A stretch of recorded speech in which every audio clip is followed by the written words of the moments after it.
All right, hey everybody, what's up? This is Cyber Sorcerer from PC Tech Help, and we're finally going to get started on the 3D series. There's been two requests that's been the most popular. I know it's been a long time since I've been doing my YouTube videos, but the two requests has been from 3D modeling and animation and programming.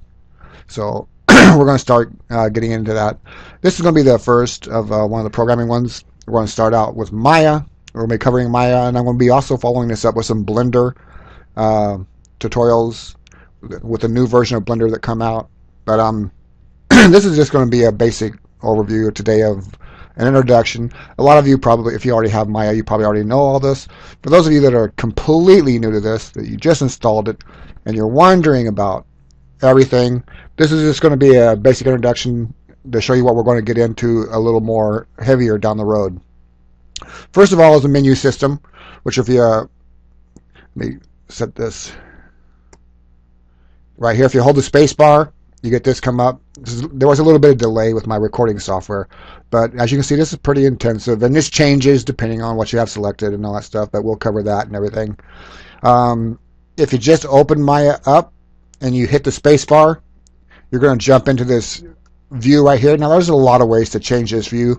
You can go to panels right here in any one of these viewports. All four of these viewports, you get your top, your bottom, your side, and your uh, perspective. But each one of these viewports have the same menu. So you got panel here, panel there, and everyone. But you can go down to panel and go out down to layout, and you can see single, 2-pane, 3-pane, all that stuff and everything like that. Or you can just put the mouse in one that, like right here, I'm going to go in the perspective one. You can just put the mouse in that one and then hit the space bar again, and that'll bring you back to this. And you also have the cube up here. You have your top. You can just click on these. It'll go over like that, your front. And you can also click on the corners. It'll give you a perspective like that. If you get lost and don't know where you're at, you have the little home button up here in the top corner. You can just click the home. It'll bring you back to where you started. And over here where you can't see it because my screen's cut down a little bit smaller right here, but these are the buttons that you can click all at one. Personally, I use the spacebar for everything. I use the spacebar for the menus. I use the spacebar to change views like this, to go to different views and everything like that, back and forth. I'm a big keyboard shortcut person. I don't really use a lot of, I mean, if I can, I use them, but I just get into all that stuff and everything. And we'll get into these buttons over here, your move, your rotate, and all that. If you double click these, like here's your move tool.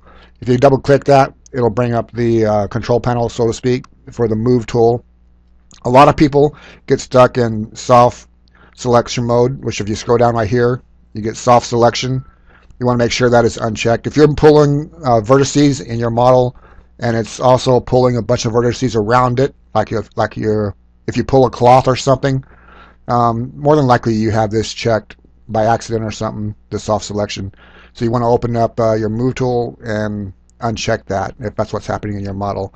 And there's other things we'll go into, but you can see from up here that these menus, they're quite large. This whole program is a pretty in-depth program, and it can get quite confusing, with your shelves and everything that you got here. You can make custom shelves, and like I said, we'll get into all that and your animation, your polygon, surfaces, dynamics. Which when you select one of these over here in the drop down, it changes the top menus up here. These right here will change depending on what you have selected over here. Since I select animation, these here change to basically your animation menus. Now if I go over here and collect polygons, then you're going to get your mesh, your edit mesh, your normals, colors, all that stuff.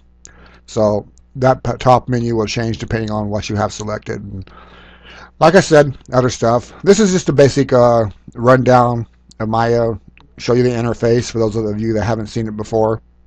There's other tutorials on YouTube about Maya and about 3D Max and Blender and all the other ones. But each person, teaches and talks and explains differently and stuff. I'm going to be doing project-based teaching. In other words, I'm not going to just show you, well, this is the menu, this is the import cache, and when we click on it, this is what it does. We're actually going to do projects, and that's what my videos are going to be built around. They might be simple projects, but each one, after you go through all of them, we will pretty much cover every single thing that there is up here and doing each individual projects. We'll start out in a beginner level with basic modeling, basic structures, furniture, tables, and stuff like that, and then slowly progress up until we're doing a whole room and architecture and everything else, and animations and cartoons and all that. So hope you guys follow along, stick with it and everything. There's a whole lot to come. No, I don't want to do that. You gotta love Windows 7. But anyway, hope you guys stick with it, and we'll see you in the next video. Thanks for dropping by.